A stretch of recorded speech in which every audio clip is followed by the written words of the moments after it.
Hey everyone, welcome back to my channel, or welcome if you're new. My name is Tanya, and today we're going to be talking about some of my most anticipated releases for this summer. These will all be fantasy books. There's way more coming out than what I'm going to mention today. But this is kind of my top 6 that I'm looking forward to. So thought we could chat about them. That way, if they are not on your radar and that there's something you're interested in, you could add them to your reading list. And if you've been around for a minute, then you already know I am kind of terrible at pronunciations, so there's a good chance I'm going to mispronounce some of these names, because you know what the names are like in fantasy books, either from the people that are in them or the different cities or countries, whatever it may be. I will do my best, but I'm probably not going to pronounce everything perfectly. So the first book I'm super excited about. I didn't even know this was coming out till like a week or so ago. And this book I've been waiting for literally 5 years. It's Deliverance of Dragons, which is book 3 of the Dragon Prophecy by Mercedes Lackey and James Mallory. And the first book in the series came out in 2012. Then the next book came out in 2017. And we are just now getting the third book in the series. I didn't think it was ever going to happen at this point, quite honestly. But I'm so happy that they're finishing out the series. This is the third series that they have set in this particular realm. And these are some of my favorite epic fantasy series of all time. The first grouping of books in this world was called the Obsidian Trilogy. Then we had the Enduring Flame Trilogy, and this book that is just now coming out, Deliverance of Dragons, is the final book in the Dragon Prophecy Trilogy. So been waiting a long time for this one. I'm pretty sure I'm gonna have to go back and read the first 2 books in the series again, because at this point things are a little bit fuzzy about what happened because it has been so long in between books. But I'm super excited about it. It's coming out on May 29th, so the end of this month. And I'll read you a little bit of the synopsis so you get an idea about what this book is about. From orphan child to prophesied savior, Vilisar Farkarnen is more than ready to take her rightful place as Elven Queen. While her bickering countrymen may not have crowned her yet, she has been anointed by the stars above and the dragon at her side. But the overwhelming attacks of the Undarkened have forced Elvenkind to abandon internal politics in favor of an unprecedented strategy: retreat. The Dragon Prophecy illuminates a time when long-lived elves rule the fortunate lands. It is a time of dire prophecy, of battle and bloodshed, of great magics unlike any the Elvenkind has ever seen before. Deliverance of Dragons is the story of the end of one world and the beginning of the next. So I don't know, it's talking about the ending of one world and beginning of the next, if that means there will be another trilogy spin off after this one. If that is the case, I really hope it's not such a long time in between the books. That, like I said, this one's been a long wait. And this whole world has a very unique magic system. There's kind of an upper class magic system, a lower class, and then like a forbidden magic system. So really intricate, really detailed magic system that I really enjoyed. There's of course dragons in it, as you all know I love, and I'm sure many of you do as well. Just great epic fantasy series with amazing writings. So do highly recommend, but you would want to start back with the Obsidian Mountain Trilogy and work your way forward. I want to start with this last 3 books because it is a pretty detailed world and there is a lot of backstory to it. So I would start with the Obsidian Mountain Trilogy, where it all began, and then work your way through the series.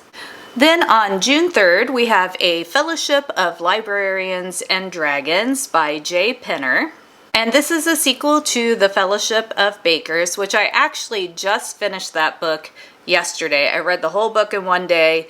Absolutely loved it. It's a great little cozy fantasy read. Just very heartwarming, nice easy story, had a great flow to it. And it was nice to read something, because I do read a lot of epic fantasies. It was nice to read something that wasn't quite as taxing on the brain and was just easy to sit down, binge, and really enjoyable to read.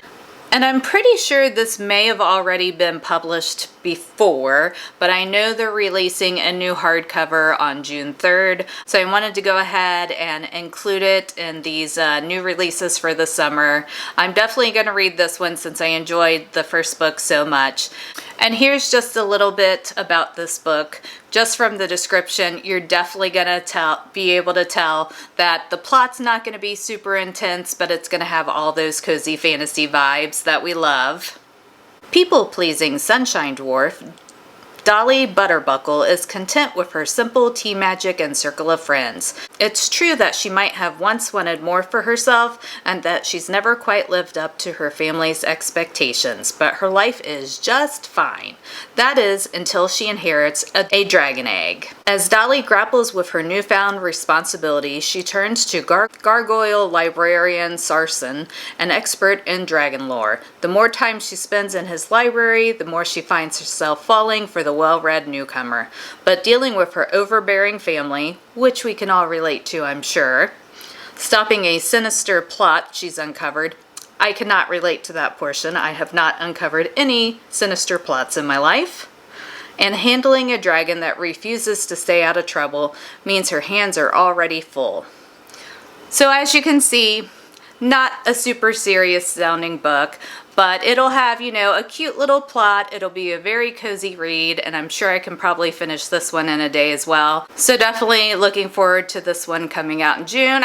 Then another one I'm looking forward to in June is on June 10th, The Witch Roads come out, and this is by Kate Elliott. It's going to be a duology, and Kate Elliott is a pretty well-known science fiction and fantasy writer, so you may have read some of her other books, but I believe this is her first new book in a little while, so looking forward to reading it. It sounds like a really interesting concept, and since it's just going to be a duology, it's not, you know, too big of a commitment. I'm already in the middle of quite a few series, so it'll be nice just for this one to be a duology. But just a little bit about this one.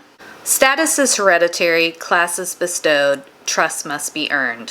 When an arrogant prince and his equally arrogant entourage get stuck in or let her halt as part of brutal political intrigue, competent and sunny deputy courier Ellen, once a child slave meant to shield noblemen from the poisonous pall, is assigned to guide him through the hills to reach his destination. When she warns him not to enter the haunted spires, the prince of course does, and the man who emerges from the towers isn't the same man who entered. The journey that follows is fraught with danger. Can a group taught to ignore and despise the lower classes survive with a mere deputy courier as their guide? So I thought this one sounded like a fun read. I assume there's going to be a lot of banter just in between the prince's entourage and the deputy courier. So we'll see if also any romance comes along with that. But looking forward to reading this one, and we'll be picking it up in June. And then also coming out on June 10th is Bury Our Bones in the Midnight Soil by V.E. Schwab. And I must say, I have not read a ton of V.E. Schwab's book, but everyone raves about them, so I'm kind of interested to try reading some of her books just to see what I think about them. And I thought this one could be a good one to start with because it does seem to be a standalone. And here's a little bit from the synopsis. This is a story about hunger. 1532, Santo Domingo de la Calzada. A young girl grows up wild and wily. Her beauty is only outmatched by her dreams of escape. But Maria knows she can only ever be a prize or a pawn in the games played by men. When an alluring stranger offers an alternate path, Maria makes a desperate choice. She vows to have no regrets. This is a story about love. 1827 London. A young woman lives in an idyllic but cloistered life on her family's estate until a moment of forbidden intimacy sees her shipped off to London. Charlotte's tender heart and seemingly impossible wishes are swept away by an invitation from a beautiful widow, but the price of freedom is higher than she could have imagined. This is a story about rage. 2019, Boston. College was supposed to be her chance to be someone new. That's why Alice moved halfway across the world, leaving her old life behind. But after an out-of-character one-night stand leaves her with questions, her past, her present, and her future, Alice throws herself into the hunt for answers and revenge. This is a story about life, how it ends and how it starts. So there's definitely going to be some time jumping, some different periods of time that we're in. It seems like all of the different characters in it are kind of women who may have had been scorned or had things happen to them due to the faults of men. So I don't know if it's going to read more fantasy or literary fiction or women's fiction. So definitely feel like this could be a good book for me to start my V.E. Schwab journey and kind of see what all the hype is about with her books. If you've read other V.E. Schwab books, maybe leave me a comment down below about which ones have been your favorite so far. Just kind of looking to branch out a little bit in some of the fantasy books I read. So I thought this could be a good author for me because it is a little bit different of a fantasy vibe than I typically read. So, you know, just thought it might be a fun place to branch out. So on July 15th, The Enchanted Greenhouse is coming out by Sarah Beth Durst, and it's set in the same world as The Spell Shop, but it is a standalone, so you don't have to have read The Spell Shop in order to read The Enchanted Greenhouse, which is always nice, in case you do end up reading them out of order for any reason. And here's a little bit about The Enchanted Greenhouse. Trulu Perna broke the law because she was lonely. She cast a spell and created a magical sentient spider plant. As punishment, she was turned into a wooden statue and tucked away into an alcove in the North Reading Room of the Great Library of Lyceum. And who doesn't love the idea of a sentient spider plant? I'm not really sure what a sentient spider plant would act like, but I'm definitely intrigued to find out. This should have been the end of her story, yet one day, Trulu wakes in the cold of winter on a nearly deserted island full of hundreds of magical greenhouses. She's starving and freezing, and the only other human on the island is a grumpy gardener. To her surprise, he offers Trulu's a place to sleep, clean clothes, and freshly baked honey cakes, at least until she's ready to sail home. But Trulu doesn't want to return home, and as she grows closer with the unwittingly charming gardener, Yarrow, she learns that the magic that sustains the greenhouse is failing, causing the death of everything within them. Trulu knows she must help, even if it means breaking the law again. So you can definitely get all of those cozy fantasy vibes. Plus, if you're a plant girly, I think you'll love this book as well. So definitely looking forward to reading this one. The next up at the end of July, July 29th, we have A Theory in Dreaming by Ava Reed, and this is the sequel to A Study in Drowning.